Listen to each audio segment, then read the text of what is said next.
The negotiations began with a formal meal. Crepin sat across from the princess, his tone polite and composed. He expressed regret for the trouble caused by a former member of his family and hoped that accepting her request to disown him would bring her some peace. He added that he had wanted to apologise in person before, but had not been able to until now. The princess calmly reassured him.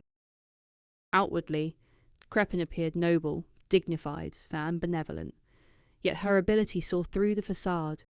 He was undeniably a villain. Crepin then turned his attention to Lortel. Introducing himself with composure, he received a respectful bow as she introduced herself as the daughter of Elta Keheland. He remarked that she must have inherited her father's judgment and ambition. Lortel smiled, saying that wherever profit could be found, she would always be there. The negotiations for the sage's sealed tome were divided into 3 stages. The first was the meal, a chance for participants to quietly gauge one another. The second was the inspection of the tome. The third was the bidding, where each party would submit only a single written offer, with the highest bids securing victory. The tome was one of Sylvania Academy's most treasured items, and secrecy was vital to protect the school's reputation. The princess believed Crepin would win.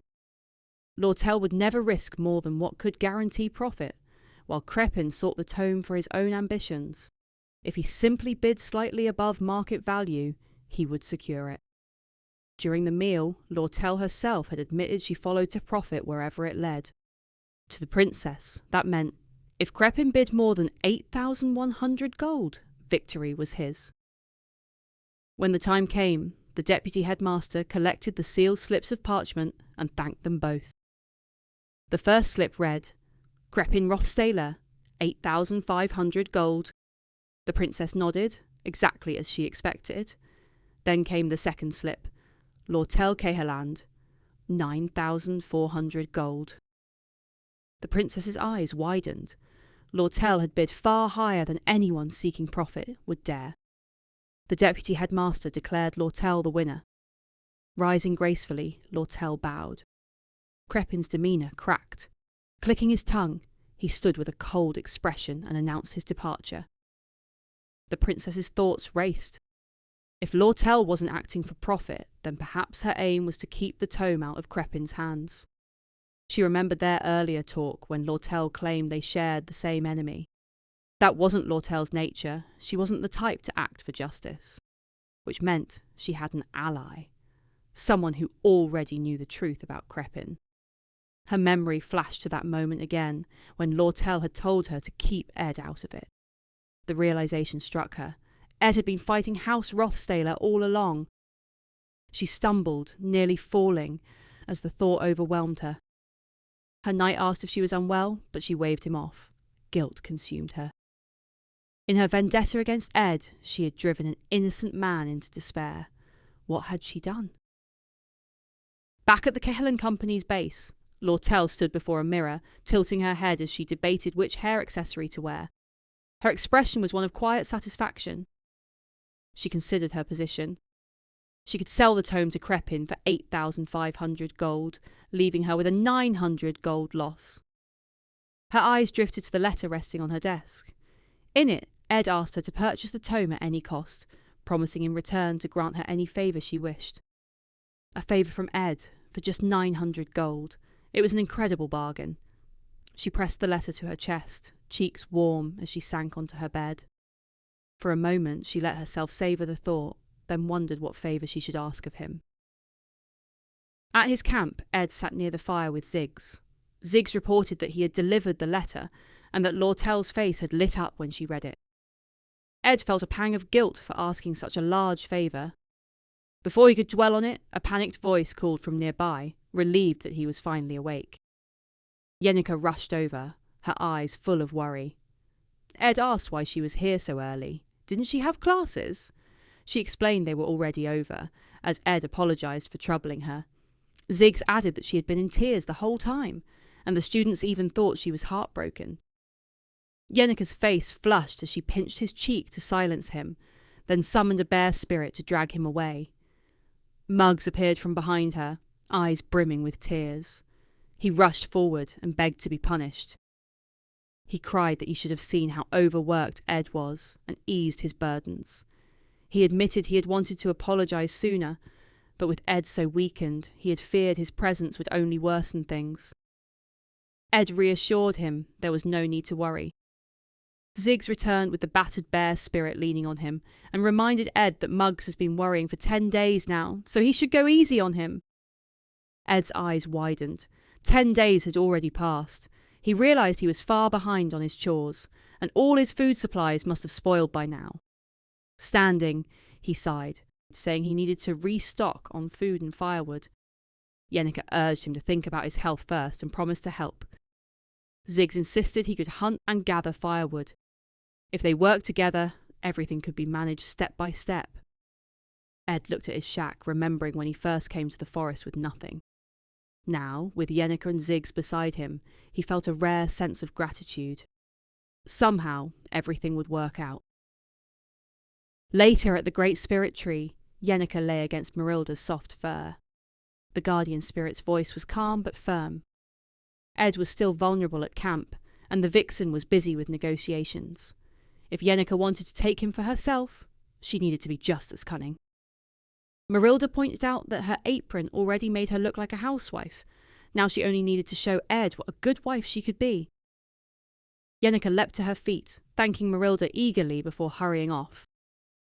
That night, at the cabin, Ed had just finished his supper. The taste lingered pleasantly, and he thought to himself that he should ask Yenkah to teach him how to cook. Still weakened, he lay back down to rest. The door creaked open. Yenkah stepped inside, her smile mischievous as she asked how he was feeling. Ed, startled, asked what she was doing there. Yenkah quietly told Ed he looked tired. He asked why she hadn't gone back to her dorm. Smiling, she sat on the floor beside his bed, leaning against it. She told him to stop pretending he was fine when his body was clearly worn down.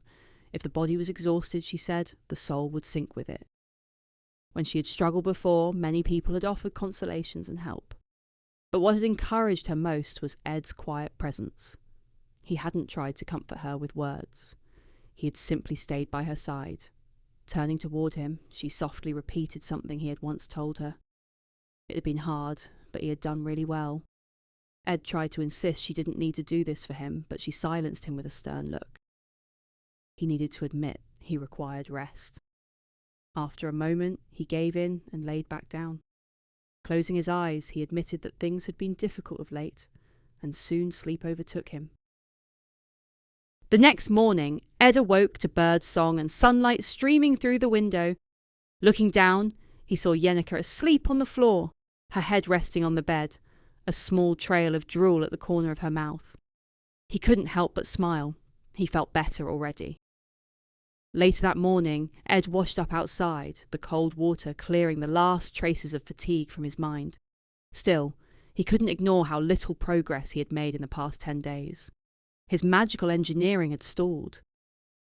Advancing further required formulas, yet those were usually rewards from main quests, precisely the kind of events he'd been avoiding. Taylor likely had a few formulas by now, though he didn't seem interested in magical engineering, probably because the materials were rare. For Ed, that wasn't a problem. He had someone right there who could find anything for the right price. He looked across the fire at Lortel. She smiled and told him she was glad to see him looking better. She admitted she was exhausted herself with everything happening in the Elt company. Ed remarked that she still found time to come out to his camp. She explained that she needed to get away sometimes, and this was the perfect place. Her tone shifted as she confessed that with her father removed, the name Elty no longer fit the company. She wondered aloud what she should rename it. Then she turned to Ed, saying she could use a partner in managing it. To her, he was the obvious choice. Ed called it a strange choice. He wondered if her feelings were clouding her judgment. She answered with quiet conviction. She needed someone who would never betray her, someone who would stand by her, even with nothing to offer. Resting her hand lightly on his, she told him there was no one else she could think of. She asked for nothing more than for him to stay at her side, and suggested almost playfully that they should marry. Ed stared at her, momentarily caught off guard. After a pause, he told her she had almost convinced him. Lortel burst into laughter, admitting she nearly had him. He teased that her voice had cracked, giving her away. Their laughter faded, and she grew serious again. It hadn't all been a lie. Silence lingered between them until Ed said that for now, his only goal was to graduate. She smiled and told him she could wait. After graduation, she would see where he stood. Then, with a sly look, she reminded him he might not have a choice. She held up the letter he had written her, waving it between her fingers. He still owed her a favour. Rising, she walked away, saying it had been nice to talk with him again after so long. Yet as she left, she thought to herself that she had meant to press the favour harder, but seeing his face, she couldn't bring herself to. She even had the change from his purchase of magical engineering items, but forgot to give it to him. She decided to drop it off at his cabin. As she approached, the door suddenly burst open. Yenkah stepped out, having just woken up, and said aloud that Ed must have gone to the river and she should make him breakfast. Her words froze as her eyes met Lortel's. The two stared at one another in disbelief. Then, almost in unison, they demanded to know why the other was there. Neither moved, their gazes locked, tension hanging heavy between them. Later, Ed felt well enough to chop some wood, with Muggs keeping close at his side. The spirit fussed over him, making sure he ate properly and didn't overexert himself. Ed reassured him that he was fine, though Muggs's worried eyes lingered. While resting from the work, Ed looked over the 3 letters that had arrived before he collapsed from overwork. The first was from Lortel, warning him that her father might try something in retaliation. The second was from the princess, informing him of Crepin's recent movements. The third bore the seal of the academy, and to his surprise, it was from Professor Glast. The letter requested a personal meeting after the conference. Because of his collapse, Ed had missed the chance to see him. He wondered what Glast wanted, as Professor Glast was the final boss of Act 2. Ed recalled how that act had unfolded. Sylvania, the most gifted mage in history, was a figure Glast revered. To him, only individuals of unparalleled talent could reshape the world. His obsession had driven him to attempt the impossible, using celestial magic to bend the laws of nature and resurrect the great sage Sylvania. After Lortel acquired the sealed tome, Glast had stolen it and chosen Ayla's body as the vessel for Sylvania's soul. It was the act of a fanatic, one who sought to usher in a new era of progress at any cost. But he had made a crucial mistake. By kidnapping Ayla, he had provoked Taylor, her childhood friend. In the end, it was Taylor who foiled his plan, and that failure led to Glast's downfall. That was how the final arc of the act began, with Ayla's abduction. But the question remained, how had Ed ended up being kidnapped as well? Ayla awoke in terror, recoiling at the sight of Ed and shouting for him to stay away. He sighed and told her he had been kidnapped as well. None of this had been part of his plan. 3 days earlier, after finally catching up on the tasks he had neglected while collapsed, Ed had been thinking ahead. The Glast arc would soon begin, yet his magical engineering skills were still lagging behind. He needed blueprints and resources to raise his level to where it needed to be. Then it came to him, one clear shortcut. Of the 4 areas in the subjugation of Glast, the most dangerous was the secret laboratory. Its guardian, Raina, ruled the Soul Library. Without the Swordmaster skill, she was almost impossible to defeat, but Taylor could handle that part. What mattered to Ed were the treasures hidden in the library, countless rare magical engineering formulas, including 2 at the legendary level. Risky, yes, but with the right help. He glanced at Yenkah. It might be possible. Meanwhile, Professor Glast was addressing Class A. Only 3 students sat within, Ziggs, Lortel, and Lucy. He announced that 2 more would join next semester, Ayla and Adele. Lortel recalled their names. Both were talented. Class A was unusually full, as some years it had no students at all. Ziggs raised a hand and asked why only talent decided entry. Shouldn't students be trained to grow, not simply judged by what they already had?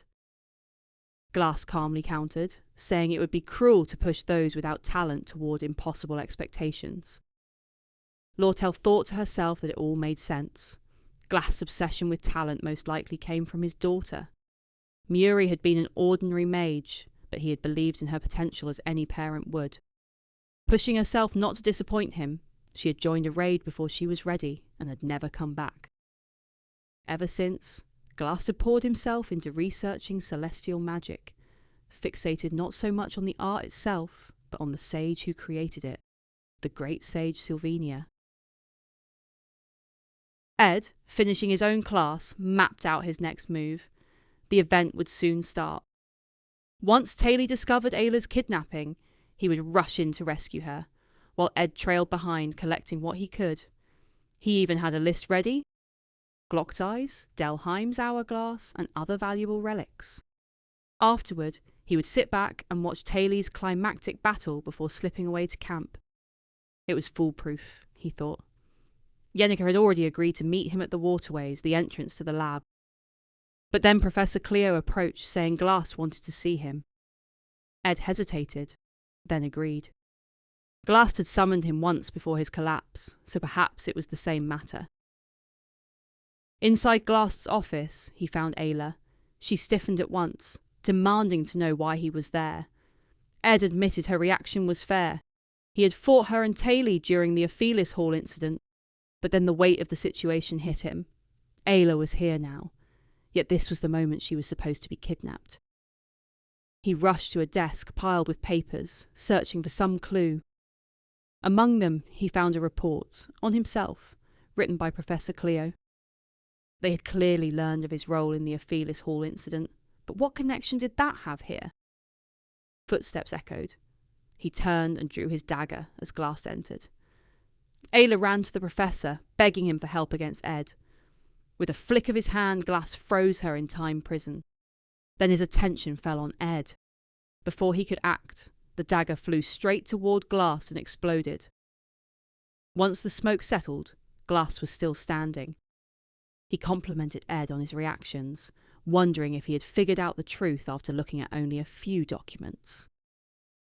Ed ducked behind a desk, demanding to know why Glast was after him. He already had Ayla. Wasn't it her sensitivity to celestial magic that he needed? What could he possibly want with him? Glast's reply was vague. He had his reasons. Ed's mind raced. If he fled, Glast would only pursue him, throwing the story further off course. But if he allowed himself to be captured, the plot could realign. 2 captives instead of 1. He made his decision and stood from behind the desk, allowing time prison to bind him. Glast stepped closer, studying him.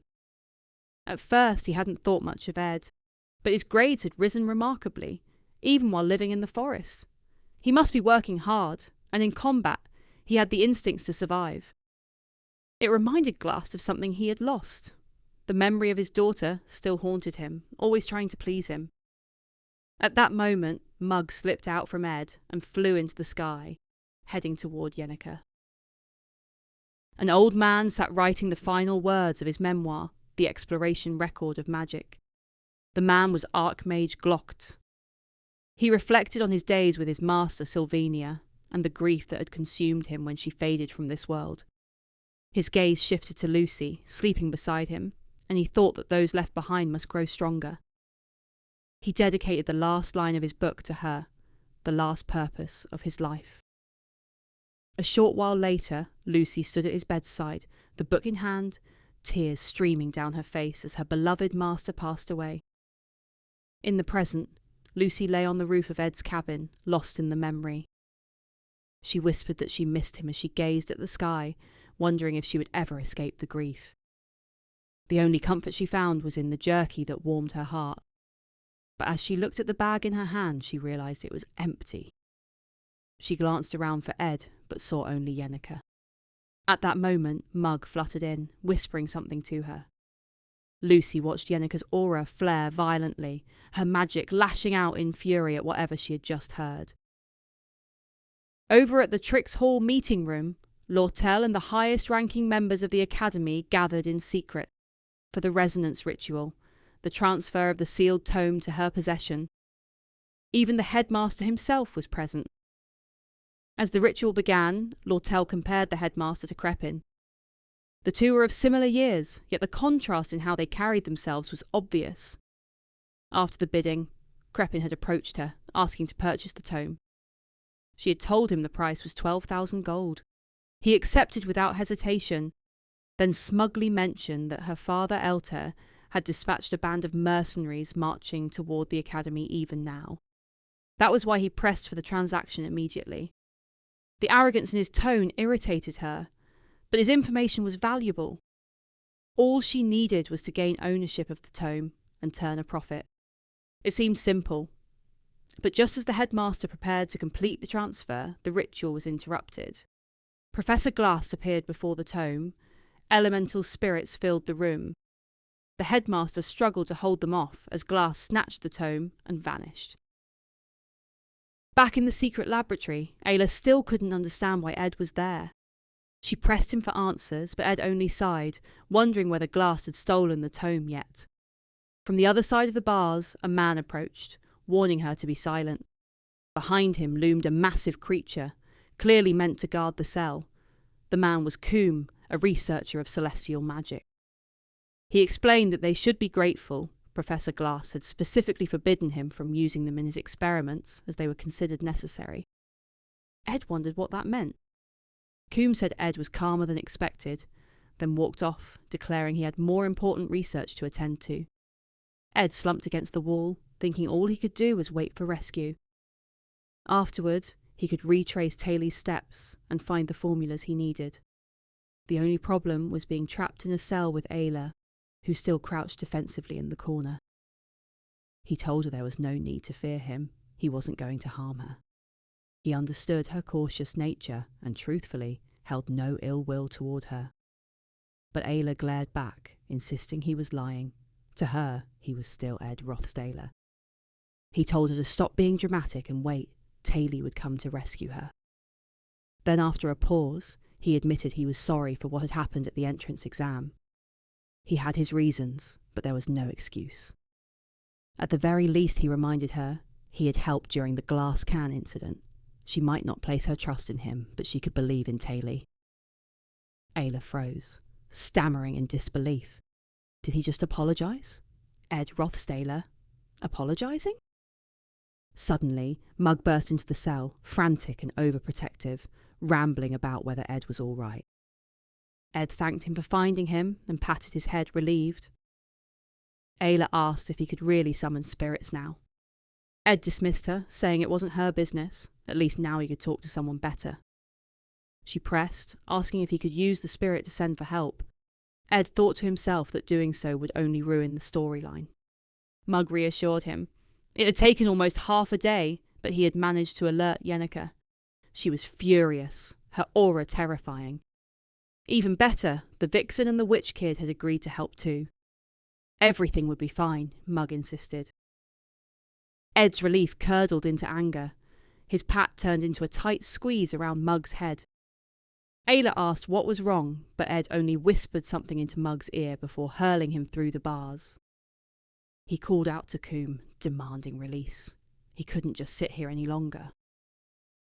Coombe warned him that making too much noise would awaken the monstrous guardian. Ed replied that if he wasn't freed, Coombe would face bigger trouble. Coombe laughed, saying he knew Ed's composure was nothing but an act. He was just an ordinary student after all.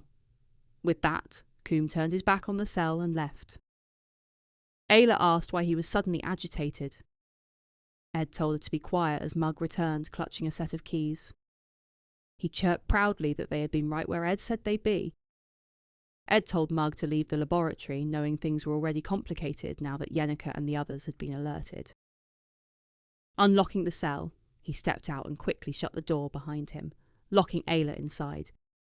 She demanded to know what he was doing. Ed told her to listen carefully. It was too dangerous for her to leave, so when Coombe returned she should tell him Ed had escaped. That way, they wouldn't torture her for information. She tried to argue, but he pressed her to answer. After a moment, she agreed. Then she asked about him.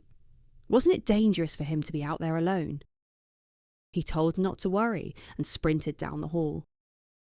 As he ran, He thought that he could manage with Yenkah and Lortel being here, but Lucy was another matter.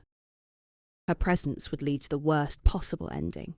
Lucy would become an enemy, and there was no way he could ever defeat her.